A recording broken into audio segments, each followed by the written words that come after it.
So, good morning, everyone. Today we will be discussing the neurobiology of depression. So, why is this topic so important? It's basically first us as a psychiatrist to understand is key. We are able to explain the symptomatology even better to the patient, as well as learn about depression. That it is not just symptomatic, that somebody by chance is suffering from depression. The main purpose of this slide is basically to cover all the areas that is impacted and the neurophysiology, how depression develops and what are the changes that we usually observe when somebody is suffering from depression. It has been very extensively studied before. It's not a made-believe illness. It is there. It has been proven multiple times through advanced neuroimaging studies, biochemical studies, hormonal studies, and it will be even better for you if you guys understand to alleviate the stigma and psychoeducate the patient better. See how the symptomatology is actually occurring. So the basic outline of today's presentation will be comprising the neuroanatomy involved in depression, the neurotransmitters system that are involved while the patient is suffering from depression, neuroendocrine mechanisms, neuroplasticity and neurotrophic hypotheses, neuroimaging findings in depression, genetic and epigenetic contributions which may lead to depression, inflammation, sleep, and in the end, summary. First, the neuroanatomy involved in depression. So these are the first column represent the different brain areas which you basically get targeted when somebody is suffering from depression, such as prefrontal cortex. The role of prefrontal cortex is already know is decision making, emotional regulation. Changes in depression, decreased activity in dorsolateral prefrontal cortex, which may lead to poor judgment and apathy. One of the best ways to study is that whenever you are able to find something new, like dorsolateral prefrontal cortex, no matter how many times you know what dorsolateral prefrontal cortex is, it's very useful that you always have that image in your mind where it is actually impacting. So I'll highly recommend that you Google it also. At which area of the brain is actually dorsolateral prefrontal cortex. It finds a basic imagery in your mind and then you're able to relate it to it as well. This decision making, emotional regulation, daily we talk about the symptomatology that person is not able to make decisions or his attention span is quite lost while he's suffering from depression. And there was this one life example that I saw. I was in my DRP and the patient was 60 years old and he was suffering from severe depression. So basically he took the consultation from the consultant and then the consultant just told him, okay, you go back, talk to a psychologist, and then you have to leave from there. This simple instruction he was not able to do. We had to tell him multiple times.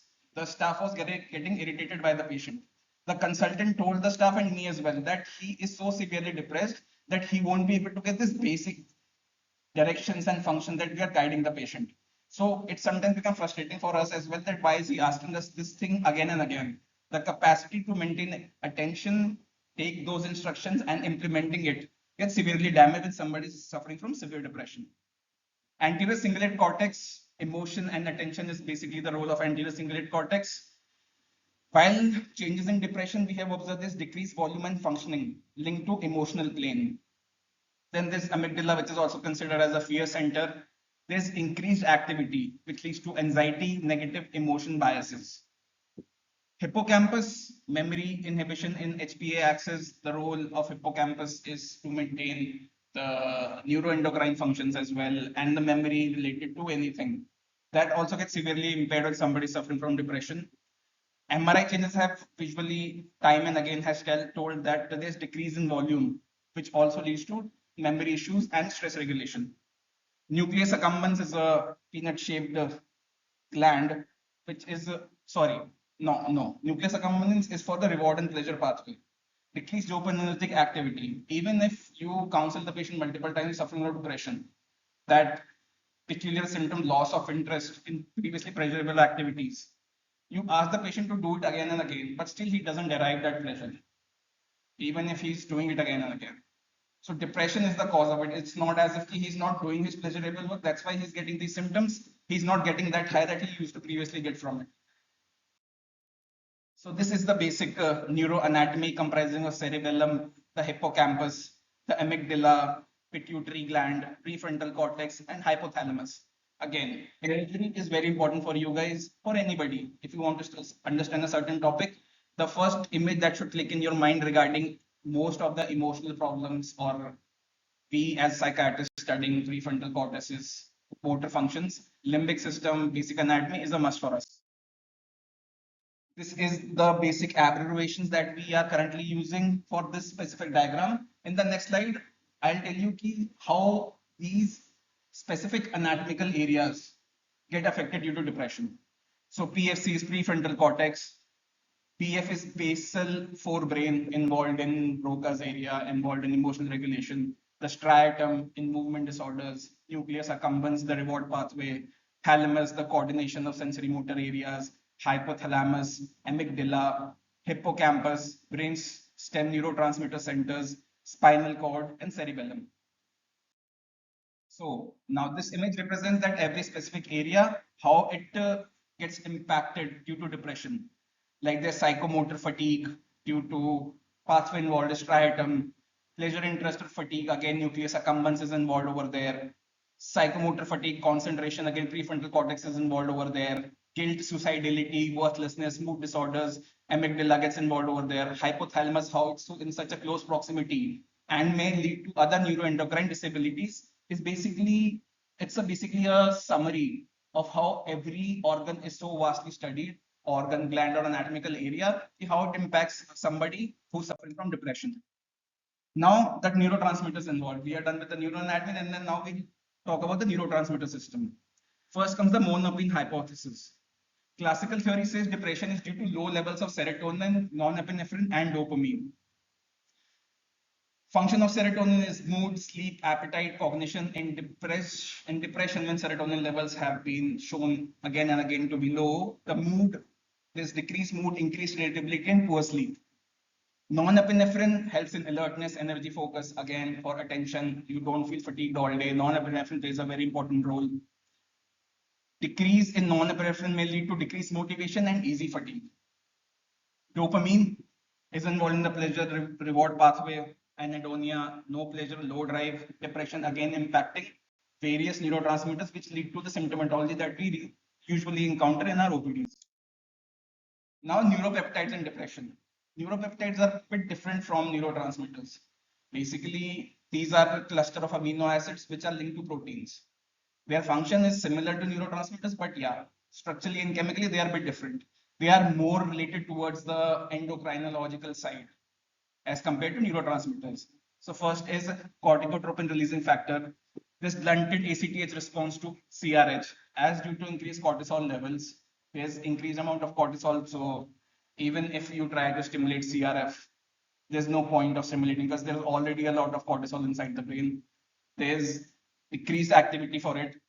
Due to CRF receptor downregulation, secondary to CRF hypersecretion, increased CSF concentration, CRF1 receptor downregulation in cerebral cortex. Newer modalities of CRF antagonists are still in pipeline, such as NBI 34041. Substance P, known as endorphins, basic neuropeptides that are released whenever we are suffering, going through a stressful situation, even pain and acute pain. These are the endorphins that are secreted in the spinal cord to basically help you alleviate through the acute stressor. Regulated through the NK1 pathway is seen elevated levels in CSF. Vasopressin, key regulator of HPA axis, as both corticotropin releasing hormone and vasopressin are synthesized in the nucleus which is present in the hypothalamus. So increased level of secretion of CRF also leads to increased secretion or decreased secretion of vasopressin. Oxytocin decrease in depressive patients, neuropeptide Y, which inhibits glutamate release and potentiates GABA. Always we go through this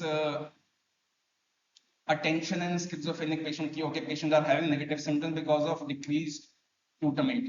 Here they are saying that the glutamate is increased, but still patient is having those cognitive symptoms and depression. It's because glutamate levels should be at a certain level.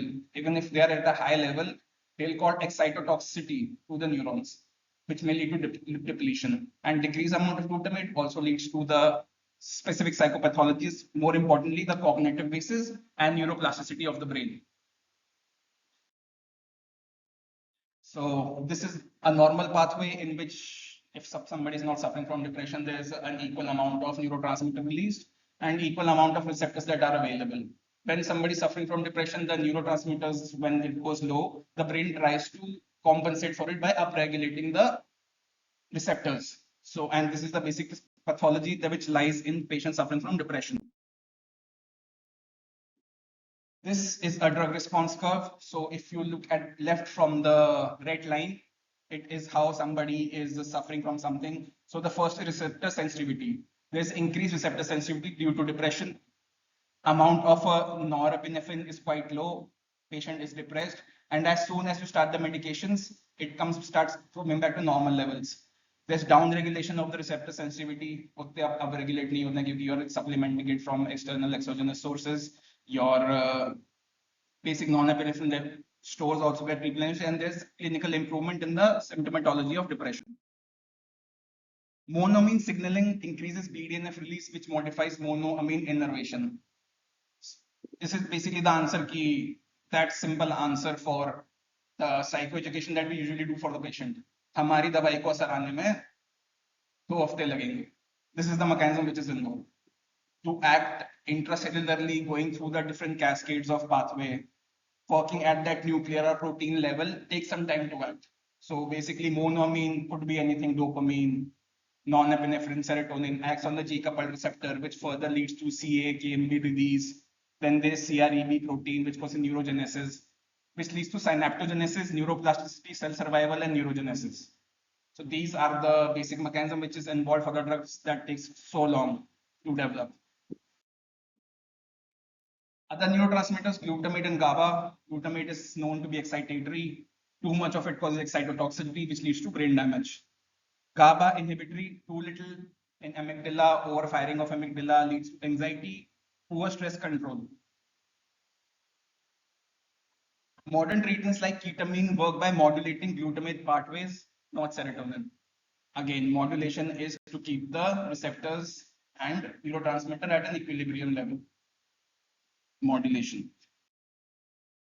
Now the neuroendocrine mechanisms which are involved when somebody is suffering from depression. HPA axis, hypothalamus acts on pituitary, which leads to increased release of cortisol by acting on adrenal glands. In depression, cortisol stays elevated, which damages the hippocampus and impairs the feedback loop. So always you are in the constant state of increased stress due to increased cortisol. Think of cortisol as a fire alarm. In depression, it's constantly ringing, even when there's no fire, leading to wear and tear of the brain. Cortisol is very important for us. Whenever there's an acute stress, cortisol should be released from the body. But when it is prolonged, then it's when the damage starts increasing. Increased cortisol level, increased vasodilation, and increased glucose uptake inside your brain. So you are able to find out the solutions for the problems. But when the fear is so prolonged, the stressor or the inmate phase from our brain, then it's constantly elevated. This is basically a diagrammatical representation of hypothalamic pituitary adrenal HPA axis. Effect of chronic cortisol, it shrinks hippocampus, is working day and night, impairs memory and learning, person's mood and emotional reactivity. Neuroplasticity and neurotropic hypothesis. Neuroplasticity, brain's ability to change, adapt, form new connections. All the things that I just taught you, the symptomatology that the patient is quietly building up in depression, leads to decreased neuroplasticity. BDNF and glutamate are the primary neuropeptides which are involved in helping you adapt to newer situations. When patient is suffering from depression from a very long time, he is not able to, it basically halts the neuroplasticity of the brain, have difficulty in adapting to newer situations. In depression, there's decreased neuroplasticity, decreased BDNF, which leads to further psychopathologies. So again, BDNF role helps neuron growth and survival, encourages synaptic plasticity. This is a diagrammatical representation. On the right side, there's a neuron. BDNF gets secreted from the brain. It nurtures the neurons, which helps to adapt, make newer dendrites, make newer neurons. But if this gets impacted, the BDNF gets impacted due to cortisol or increased stress, it further leads to apoptosis of neurons, and you are not able to basically form new learning behaviors or coping strategies. Again, how it acts on a cellular at the DNA level, stress, microbiome, chronic illnesses, sleep, inflammation, early life adversities, all impact the BDNF gene, which further leads to decreased or your ability to form neuroplasticity or neurons inside your brain. Then comes the neuroimaging findings in depression. Again, prefrontal cortex, amygdala, hippocampus. In prefrontal cortex, there's decreased activity of the neurotransmitters, which leads to less control over negative thoughts. In amygdala, it's overfiring, increased negative emotions, increased anxiety. Hippocampus, there's decreased volume due to cortisol inflammation. Default mode network, overactivity, ruminations, and self-focus, thinking about the past traumatic event that you keep on thinking and do not get over the loop out of it. This is a cross-sectional view how the sulci and gyri are in normal state. And due to increased stress, it's quite clearly observable. It has become smoothened or flattened, or we say atrophy. So the sulci and gyri get flattened due to increased stress, cortisol, decreased BDNF, and neuroplasticity. Genetic and epigenetic contribution. Genetics depression is 40 to 50% heritable. Key genes, SERT, serotonin, transporter, and BDNF are being studied. Epigenetics, environmental changes also impact the gene expression, as we have previously seen in the slide of BDNF, how stress, chronic illness, insomnia acts on BDNF without altering the DNA. Example, childhood trauma can silence BDNF, increase depression risk. Epigenetics switches or turns on that gene based on lifestyle stresses, basically the environmental factors or the psychosocial stressor we basically keep on harping about.